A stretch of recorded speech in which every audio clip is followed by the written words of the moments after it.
लहर आती है तो लहर जाती भी है, उसी तरह दुख आता है तो दुख जाता भी है, थोड़ा इंतजार करना पड़ता है। फाइल थोड़ी मोटी है ना, थोड़ा समय लगेगा। अगर दुख बड़ा है ना, थोड़ा समय लगेगा। आडंबर की ओर मत चले जाना, कभी यहाँ चले गए कभी वहां चले गए। किसी से कह दिया मेरा हाथ देखकर मेरा भाग्य बता दो, किसी से कह दिया मेरी पत्रिका देखकर मेरा भाग्य बता दो, किसी से कह दिया मेरा मस्तक देखकर मेरा भाग्य बता दो। कितनी अंगूठियां बदल ली, कभी ये ग्रह की अंगूठी बदली, कभी वो ग्रह की अंगूठी बदली, कभी ये बदला कभी वो बदला। घर बदल कर देख लिया, दुकान बदल कर देख ली, नक्षत्र बदल कर देख लिया, अंगूठी बदल कर देख ली, दुकान का धंधा व्यापार बदल कर देख लिया, जमीन बदल कर देख ली, यहां तक रहने का तरीका बदल कर देख लिया, पलंग की दिशा बदल कर देख ली, मकान की दिशा बदल कर देख ली, बाथरूम की दिशा बदल कर देख ली, सीढ़ियों की दिशा बदल कर देख ली। तो निवेदन है अब अपनी दिशा बदलो, सब दूर से हटकर शंकर की दिशा पकड़ लो। जब शिव की दिशा पकड़ोगे तो तुम्हारी दिशा सुधर जाएगी। हम पशुपति योग नहीं कर सकते, पर पशुपति व्रत को हम कर सकते हैं। उस व्रत का नियम ये रहता है, 5 सोमवार का व्रत होता है। आज के जमाने में तो महाराज उस पशुपति व्रत को भी इतना लंबा चौड़ा बता दिए। एक दिन पहले नहाओ तो वहाँ जाओ, तो नदी नहाने जाओ तो वहाँ से ये लाओ, तो वो करो, तो ऐसा। ढोंग प्रपंच से भगवान कभी प्रसन्न नहीं हुआ। फिर याद रख लो, पशुपति व्रत का जो वर्णन है सीधा सीधा 5 सोमवार का व्रत होता है। जिस मंदिर में पहला सोमवार करोगे उसी मंदिर में 5 सोमवार करना है। तुम्हें कहीं जाना पड़ जाए किसी सोमवार को तो व्रत को छोड़ दो, आना फिर वापिस करना, तो वो 5 गिनती में लेना।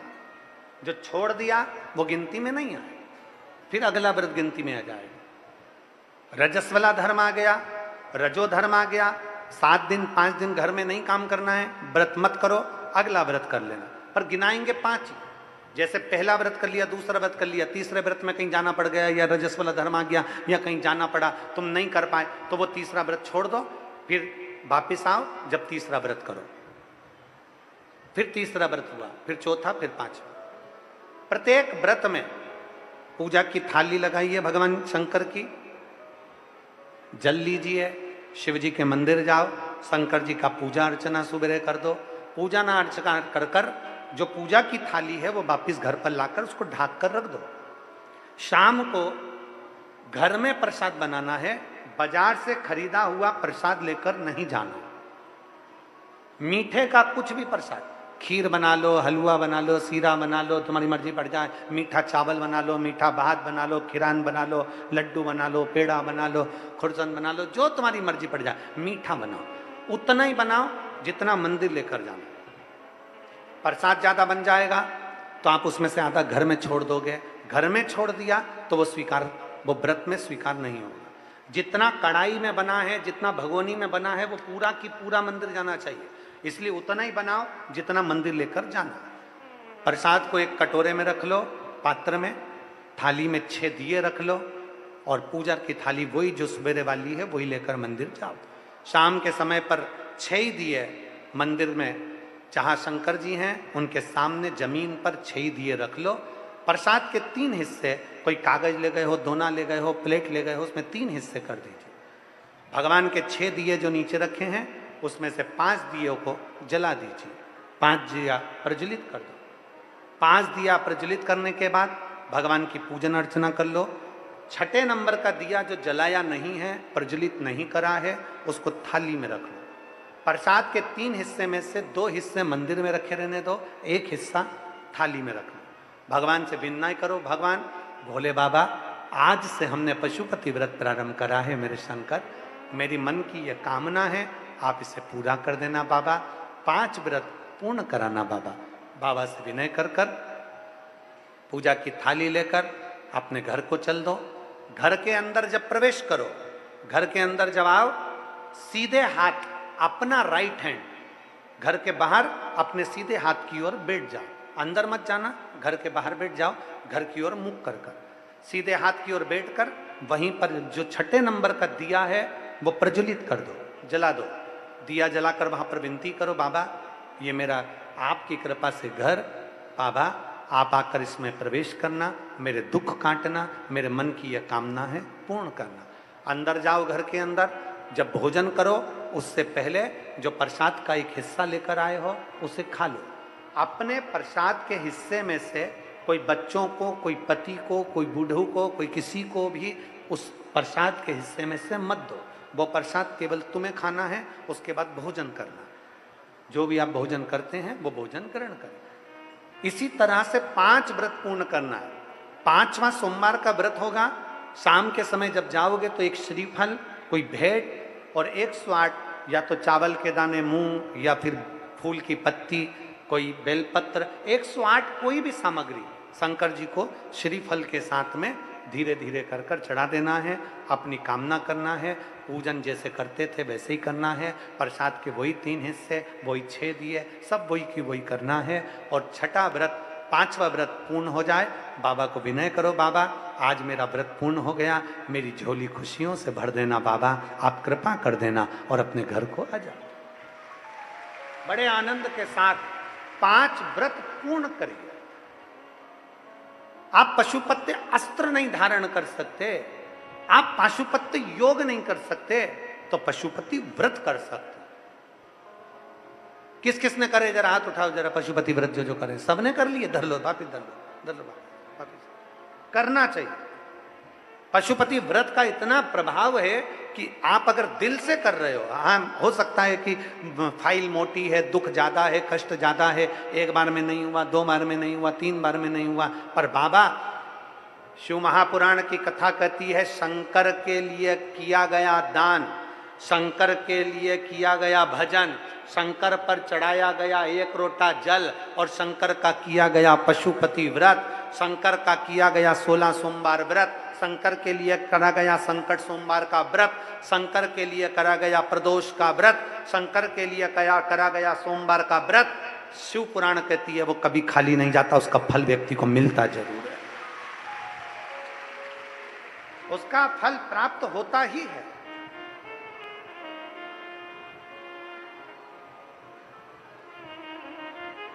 विश्वास के साथ शिव की आराधना करना चाहिए, भरोसे के साथ। है दुनिया की कोई किताब पढ़ो मत पढ़ो, दुनिया की कोई पुस्तक पढ़ो मत पढ़ो, ये तुम्हारी मर्जी है, पर शिव महापुराण की कथा कहती है कि दुनिया की सबसे अच्छी पुस्तक, दुनिया की सबसे अच्छी किताब अपना मन है, इसलिए इस मन को एक बार जरूर पढ़ना चाहिए।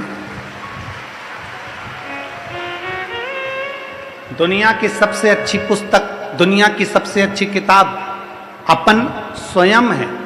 दुनिया की सबसे बड़ी किताब, दुनिया की सबसे सुंदर किताब, सबसे अच्छी पुस्तक अपन स्वयं है। अपने आप को, स्वयं को थोड़ा सा पढ़ो।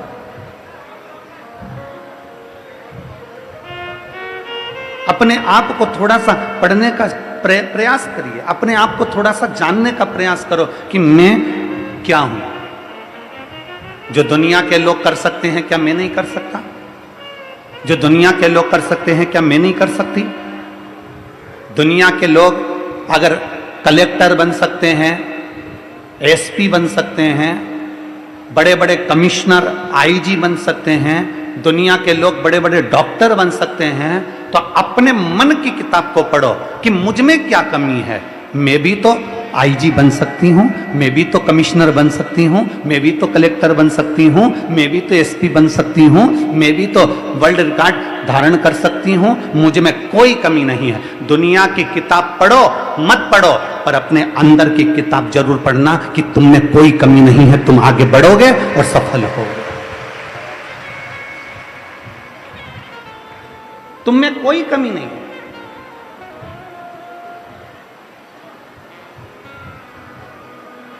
दुनिया के लोग कहते हैं तेरे बस की नहीं है।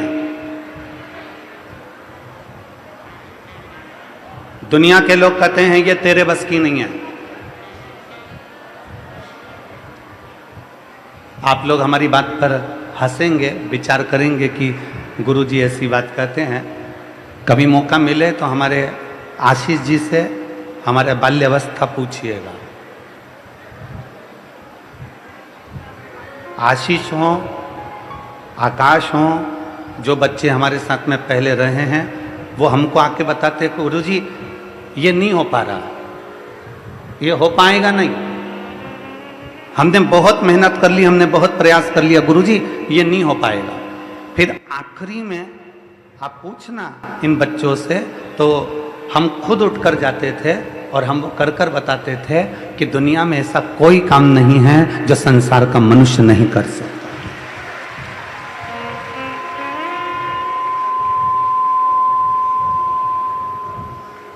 दुनिया का ऐसा कोई काम नहीं है जो आप नहीं कर सकते।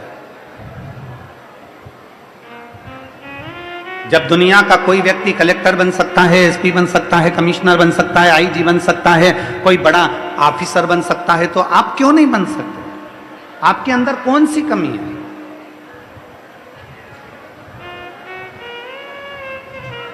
बस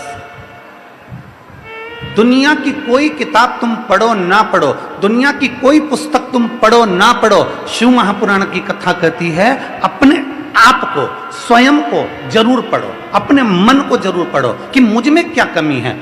मेरे घर के लोग कहते हैं तू ये नहीं कर सकता, मैं वो कर कर बताऊंगा। मेरे परिवार के लोग कहते हैं ये तू कर नहीं सकता, मैं वो करके बताऊंगा। लोग कहते हैं तू कलेक्टर नहीं बन सकता, एसपी नहीं बन सकता, तू ये नहीं बन सकता, वो नहीं बन सकता। अपने मन की किताब को जब पढ़ोगे, अपने भीतर को जब पढ़ोगे, अपने अंदर की ऊर्जा को जब देखोगे, तो तुम्हें समझ में आएगा। किस समय? जब हनुमान जी महाराज माता जानकी की खोज करने के लिए गए, सबने कह दिया मैं जाऊंगा, लौट कर नहीं आऊंगा, मेरी इतनी उड़ान है, मैं ऐसे पहुंचूंगा, मैं समुद्र पार नहीं कर सकता, मैं ये नहीं कर सकता, मैं वो नहीं कर सकता। हनुमान जी ने भी कह दिया था कि मेरे बस की नहीं है कि मैं लंका तक चले जाऊं और लंका से सीता का पता लगा कर दूं।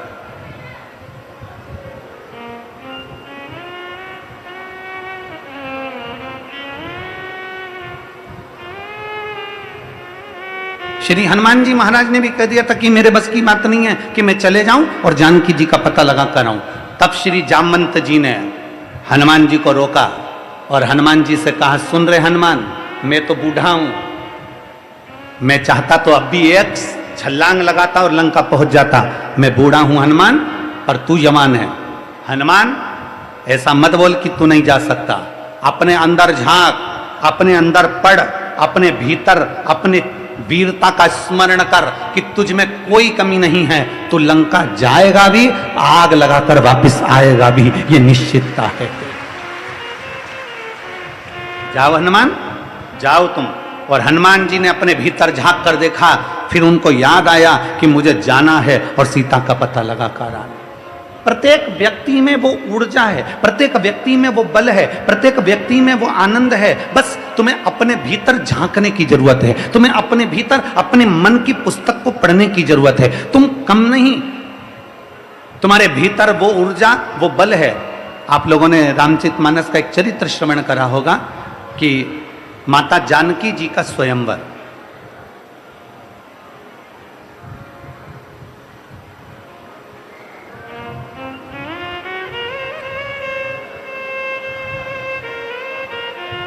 दो तीन कथाएं आप अपने जीवन में जरूर उतारिएगा। एक 14 अक्टूबर से दशहरे के बाद जो फिरोजाबाद में कथा होगी 1 बजे से 4 बजे तक,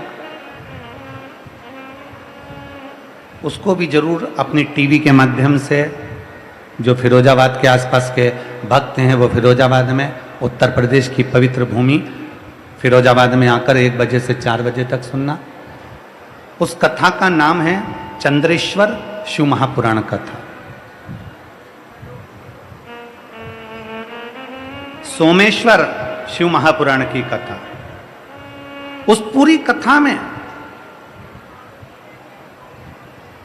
कई लोग कहते हैं हमारे शरीर में ये काया का रोग हो गया गुरुदेव, मेरे शरीर पर सफेद सफेद चट्टे पड़ गए, सफेद दाग पड़ गए। कोई कहता है मेरा शरीर काला पड़ गया, कोई कहता है मेरा चेहरा ऐसा हो गया, कोई कहता है मेरा स्वरूप ऐसा हो गया, मुझे चर्म रोग हो गया, मुझे ये रोग हो गया। उनसे निवेदन है 14 अक्टूबर से 20 अक्टूबर तक जो फिरोजाबाद में कथा हो रही है 1 बजे से 4 बजे तक, उसको टीवी पर भी सुनना और बन सके जो आसपास के हों वहां पर जाकर सुनना। उस कथा में आप पाएंगे कि चंद्रदेव के माध्यम से, सोमेश्वर के माध्यम से शंकर की आराधना कैसे करी जाती है, और उस आराधना से मात्र 1 लोटा जल चढ़ाने का तरीका आना चाहिए, और उस जल चढ़े हुए जल का आचमन करने से हमारे शरीर के कोई भी रोग हो वो समाप्त कैसे हो सकते हैं, उस कथा में अपन स्मरण करें। कभी मौका लगे, कभी स्मरण हो आपकी चित्तवृत्ति में तो जरूर सुनो। और एक कल कथा का वर्णन करा था 4 तारीख से 4 नवंबर से 8 नवंबर IMT ground sector 66 Faridabad Haryana, जो दीपावली के बाद की कथा रहेगी, उस कथा को भी जरूर सुनिए। उस कथा का नाम रहेगा स्कंदेश्वर महादेव शिव महापुराण की कथा। वो 5 दिन की रहेगी, उसको जरूर श्रवण करें। जिस नारी के 25 साल हो गए हो, 30 साल हो गए हो, 35 साल हो गए हो, 40 साल भी हो गए हो और औलाद नहीं हुई हो, तो वो 5 दिन की फरीदाबाद की कथा, हरियाणा की कथा जरूर सुनो, श्रवण करो। एक रामचरितमानस का बड़ा सुंदर संवाद है। रामचरितमानस का बड़ा सुंदर एक संवाद आता है कि माता जानकी का स्वयंवर हुआ, और माता जानकी के स्वयंवर में सबको बुलाया, पर अवध में दशरथ जी के यहां पर पत्र नहीं भेजा गया, अयोध्या पत्र नहीं गया।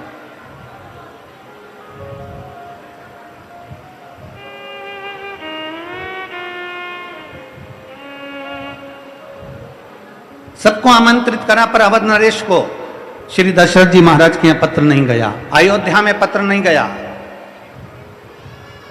क्यों नहीं गया? ये देखिए अंदर की किताब पढ़ने का तरीका।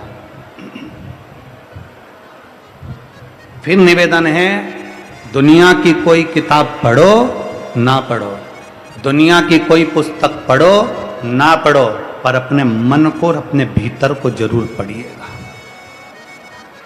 अपने आप को पढ़ो, अपने आप को।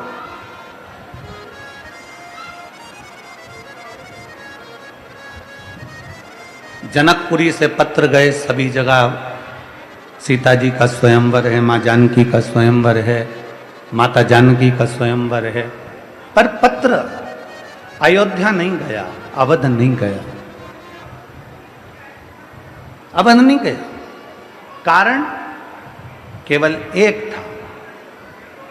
एक बार राजा जनक जी के सेनापति वन में घूमने के लिए निकल गए,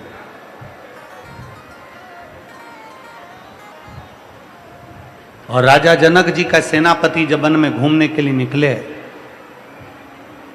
राजा जनक जी के सेनापति जब वन में भ्रमण करने को निकले, इसको थोड़ा ऊंचा करे बाबा, और इधर वाला भी जरा सा ऊंचा करिए। राजा जनक जी के सेनापति जब भ्रमण करने के लिए निकलते हैं, घूमने के लिए निकलते हैं, भ्रमण करते करते उनको एक हिरण नजर आता है।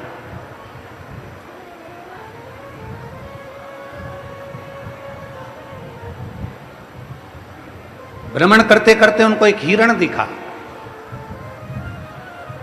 और राजा जनक पुरी का उस सेनापति ने हिरण को साध कर बाण छोड़ा, और हिरण को साध कर जब बाण छोड़ा, हिरण भागता गया, सेनापति उसके पीछे पीछे भागते गए।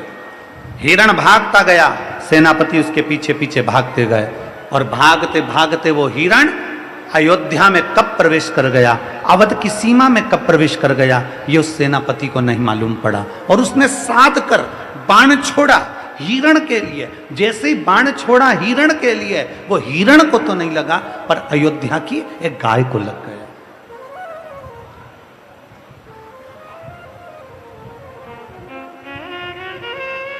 अवध की गाय को, अयोध्या की गाय को वो बाण लग गया।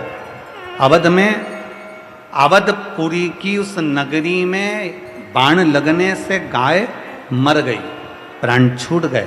सेनापति पेड़ के पीछे खड़ा हो गया, वृक्ष के पीछे, कि मेरी नगरी में मैंने हिरण को साधा था बाण और वो गाय को लग गया, और गाय वो भी अवध की, अयोध्या की। सेनापति पीछे हो गए, सेनापति के साथ में जो दूत थे वो भाग कर गए, राजा जनक जी को सूचना दे दी। जनक जी महाराज महाराज महाराज, राजा जनक ने पूछा क्या हो गया? राजा जनक जी से कहा कि सेनापति ने बाण छोड़ा था हिरण को और वो बाण लग गया गाय को। गाय को? तो कहाँ की गाय को? तो कहा अवध की गाय को, अयोध्या की गाय को वो बाण लग गया। जनक जी को जैसे ही मालूम पड़ा, जनक जी आंख में आंसू भरकर गौ माता गौ माता गौ माता गौ माता पुकारते पुकारते पुकारते पुकारते दौड़ पड़े। गौ माता पुकारते पुकारते जैसे ही जनक जी दौड़े, दौड़ कर देखा, जब जनक जी ने, सेनापति पेड़ के पीछे छुपे हुए थे, जनक जी भी वृक्ष के पीछे खड़े हो गए कि ये गाय हमारे नगर की नहीं, ये गाय तो अवध की है, अयोध्या की है। अब हम अयोध्या में कैसे प्रवेश करें, क्या करें? छुप गए। जैसे ही छुपे हुए थे जनक जी महाराज, इतने में वहां से एक स्त्री निकल कर जा रही थी, और वो नारी निकल कर जा रही थी अवध की। दशरथ जी महाराज के पास सूचना देने के लिए दौड़ पड़ी। अवध में अयोध्या नरेश की जय हो, अवध नरेश की जय हो, अयोध्या नरेश की जय हो। पूछा दशरथ जी ने कैसे आना हुआ, क्या हो गया? सुबह सुबह का समय आप इतने बिलख क्यों रही हो, क्या हो गया? तब उस नारी ने कहा महाराज, हमारे नगर में पहली बार कोई गाय मरी पड़ी है, हमारे नगर में पहली बार कोई गाय मरी पड़ी है। अयोध्या नरेश, दशरथ जी ने कहा अपने नगर में? हाँ अपने नगर में। हाँ क्या करा जाए? अवध नरेश ने उसी समय पर सूर्य नारायण भगवान को अर्घ देकर लोटे का जल ले जाकर शंकर भगवान का अभिषेक करने जा रहे थे। उसी लोटे का जल तुरंत हाथ में, उसी लोटे को उस स्त्री को पकड़ा दिया। स्त्री से कहा लिए जल ले जाओ, मैं शंकर जी को चढ़ाने के लिए जा रहा था, शिव अमर बूटी देने वाले हैं, इस जल को उस गौ माता पर छींट देना, मुझे उम्मीद है गाय जीवित होगी। उस स्त्री ने कहा अवध नरेश से कि दशरथ जी, ये गाय पानी से जीवित हो सकती है? अवध नरेश कहते हैं कि मैंने दिल से देव अधिदेव महादेव की आराधना करी है, मैंने दिल से सूर्य नारायण की आराधना करी है, मैंने दिल से शंकर भगवान की आराधना करी है, और मेरा विश्वास कहता है कि वो गाय जीवित होगी। अभी आपको कथा में कहा था कोई किताब पढ़ो मत पढ़ो, पर अपने मन की किताब को पक्का पढ़कर रखना कि हमारा बल प्रबल होना चाहिए। ये मेरा विश्वास कहता है कि अवध में वो गाय जीवित होगी। स्त्री पानी का लोटा लेकर दौड़ी, जल लेकर दौड़ी, और जल ले जाकर जैसी गाय पर छींटा, गाय जीवित हो गई। जनक जी महाराज पेड़ के पीछे से खड़े होकर देख रहे थे कि एक स्त्री के हाथ से, दशरथ जी से लाए हुए पानी से जब गाय जीवित हो सकती है, तो जनक जी ने विचार कर लिया मैं अपनी बेटी के स्वयंवर में अवध में पत्र नहीं भेजूंगा, क्योंकि अवध में अगर पत्र जाएगा, दशरथ जी के हाथ में पत्र लग जाएगा, और दशरथ जी अगर धनुष यज्ञ में आ गए तो मेरी बेटी सीता को ब्याह कर कर ले जाएंगे। मैं बूढ़े के साथ बेटी नहीं ब्याहना चाहता, इसलिए मैं अयोध्या में पत्र नहीं भेजूंगा, मैं अवध में पत्र नहीं भेजूंगा, मैं अयोध्या में पत्र नहीं भेजूंगा। उनको नहीं मालूम था कि अवध में राम जी प्रकट हो गए, उनको नहीं मालूम था कि अवध में लक्ष्मण जी प्रकट हो गए, भरत जी प्रकट हो गए, शत्रुघ्न जी प्रकट हो गए, उनके स्मरण में नहीं था। वो तो समझे कि दशरथ जी महाराज के घर में कोई संतान नहीं है, और दशरथ जी आएंगे, धनुष उठाएंगे, तोड़ देंगे, और बेटी ब्याह कर ले जाएंगे। जब उनके हाथ के जल से गाय जीवित हो सकती है तो वो कुछ भी कर सकते हैं। तो ये गाय हाथ के जल से नहीं, अंदर के बल से जीवित हुई है, क्योंकि अंदर का हमारा विश्वास कहता है, जब भीतर का भरोसा बढ़ता है ना, जब भीतर का विश्वास बढ़ता है, जैसे किसी कंपटीशन एग्जाम में तुम बैठे, तुम कोई अच्छा कार्य करने के लिए बैठे, और तुमने विचार करा कि मुझे यह काम करना है, और दुनिया के लोग कह रहे हैं कि यह काम नहीं हो सकता, पर तुम अंदर से जब तुमने सोच लिया अब की बार मैं ऐसी पढ़ाई करूंगा, अब की बार मैं ऐसा विद्याध्ययन करूंगा, अब की बार मैं रात दिन एक कर दूंगा, चौगनी पढ़ाई करूंगा, और ये मेरा विश्वास कहता है अब की बार मैं कंपटीशन एग्जाम जीत कर लेकर आऊंगा, तो जीत कर लाओगे। ये भीतर का बल कहता है। एक पत्र है,